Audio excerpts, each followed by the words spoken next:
It's mayhem, guys. It is absolute mayhem right now. Every time I try to record a video, it's mayhem. So I apologize. Alright, guys, I gotta put James away real quick. And then I'll be able to record because I figure... What just happened? Einstein, stop clicking things on my keyboard. This guy right here. Alright, guys, I'll be right back. Hey guys, it's Spooky Noodles, and I am here to talk about stuff. I'm actually going to talk about my cancer and what it did to me. Well, not did to me per se, but just for most of you probably didn't know this, but I had cancer. I'm well past remission now. They said cancer's good and gone, so other than leaving this moon face, I'm cancer free. Yeah. And I've just made a video talking about my autistic spectrum disorder, and I decided to trash it because it didn't talk about autistic spectrum disorder at all. But I just wanted to let you know I also have autistic spectrum disorder. So on top of having cancer at the time, I had autistic spectrum disorder. So it was very tough on everybody around me. One of the reasons why, well, for one, the cancer I had was Hodgkin's lymphoma. Not non-Hodgkin's, but Hodgkin's. Non-Hodgkin's is worse than Hodgkin's lymphoma, I believe. Both bad, but one's worse. And what I had was stage 3B, so it spread throughout my body, but it had not spread to my bones yet. So that was thankful. We lived in Virginia at the time, though I spotted my bump that was right here. That's where they removed it, the cut right there. They removed a cyst the size of a baseball, or not cyst, but a tumor the size of a baseball. And, well, it was a cyst. It was a lymph node. Damn, there it is. Lymph node. It was a lymph node, swollen the size of a baseball. And they removed it out, and I used to have pictures of it, but not of the literal ball, but when they dissected it, they learned that it had cancer, so I had cancer. And yeah, but we lived in Virginia when we found out about the cancer. I had the bump when I was in Michigan in high school, but I pointed it out and everyone said, oh, your dad has plenty fatty cysts. Don't worry about it. So I didn't worry about it. And then as I got sicker and sicker, the more I didn't want to talk about things, because of my autistic spectrum disorder. So I hid the fact that I was sick. And instead of being, instead of telling people, I decided to keep it a secret, and I started getting really sick. I'd fall asleep in class. They'd send me to the nurse's office. I'd fall asleep there. And then eventually they said I missed too many days due to sickness, and they kicked me out of school. They told me basically, we're forcing you to drop out. So that's what I did. I dropped out. So because of cancer, I dropped out of school. And that's why I'm fighting to get my GED now. But it's hard because I was a freshman when I dropped out, and I didn't learn anything that there was to learn in high school. I was sick all the time during freshman year. And I have autistic spectrum disorder, so it's hard to learn anyways. So on top of that, it's it was hard, very hard. So now the GED is extremely hard for me because I'm not good at math. I can pass everything else. Math is just mind-boggling to me. I don't understand it. But that's one thing it had an effect on me. Another effect it had on me, other than school, was hey guys, I'm back. I had a little bit of an interruption, and I moved my stuff upstairs because my dogs kept interrupting. So I have no idea what I was talking about before, but I think I was talking about my cancer, obviously, because that's what the video's about. I went into remission in 2012, and I was officially declared cured. They hate using that word, but they think they're safe to say it now. Um, but yeah.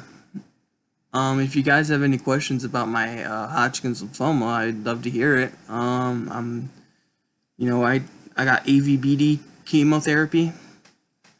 It's like the first chemo they give you, I guess.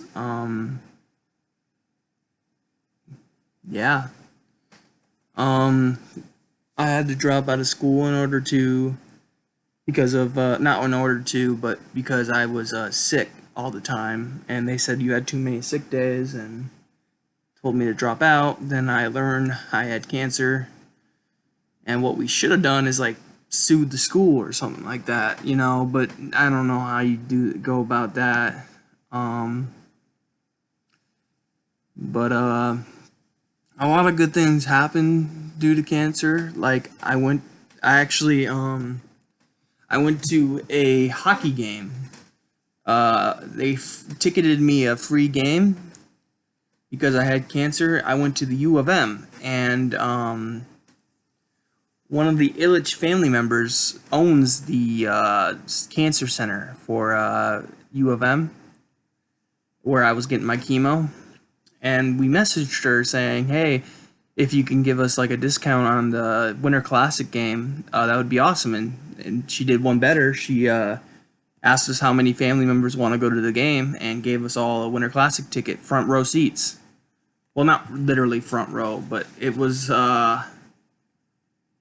row 4. That's how close we were. And here's my Winter Classic ticker I laminated and have as a bookmark now. It's very special to me, and when I lost this, I was so sad, but I found it. And yeah, my sister, I was using it for a bookmarker for our longest time, as you can see, all the bends and stuff.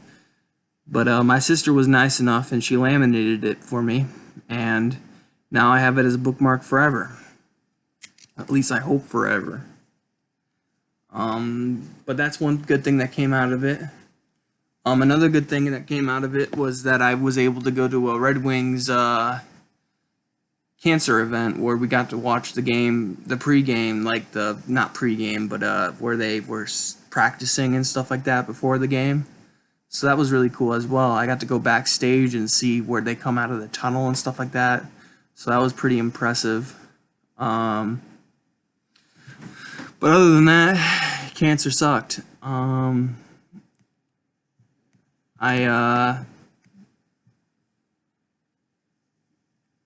I would go in every day.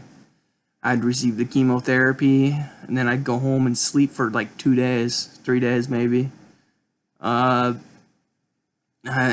would kick my butt for sure. It was bad. I was bald. All my hair fell out. Like I remember taking a shower and clumps of it were falling out of my head, and I cried because I'm a crier. I tend to be very emotional person, so I cried. I didn't have any friends, so it was hard to talk to anybody other than family. His family's like, oh, it's gonna be okay, blah blah blah, blah blah blah this, blah blah blah that. No one actually would hear me out, so I had nobody to talk to about it. I had some very nice nurses. They liked my upbeat attitude, even though I was very depressed inside. I kept an upbeat attitude at my chemo sessions. I'd joke around. I'd play around with people. My sister and brother would come and we'd play games, like we'd play drawing games or hangman or stuff like that. I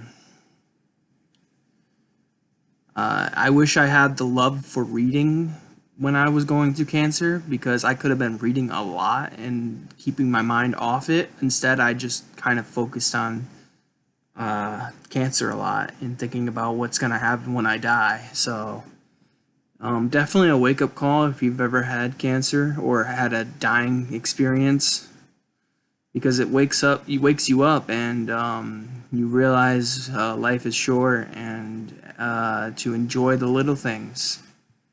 sure. Because they're not gonna be here around for forever. So enjoy it while you have it, you know.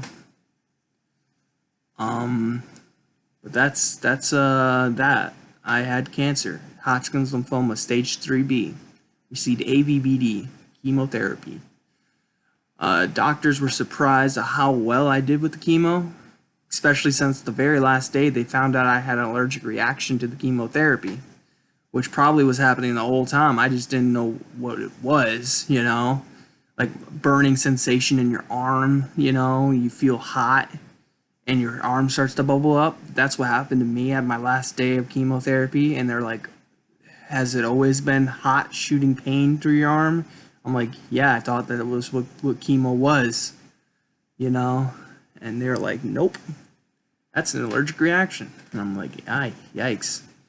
So I don't know if it's true that I'm allergic to chemotherapy or not, but that was an exciting moment of that last final day, you know. You're like, all of a sudden your skin's bubbling and you're like, oh, what's going on here? My skin's boiling. Is this normal? And as a writer, my cancer experience had me want to write a story about it. Unfortunately, the story fell through, and I wasn't a great writer at the time, so the story stunk. But yeah, I think I've said everything I needed to say. I was just pondering about my cancer and was like, no one on my channel knows about it, so yeah, I thought I would tell you spooky girls and spooky boys about it. But as always, I hope you enjoyed and have a great day. Alright, bye guys.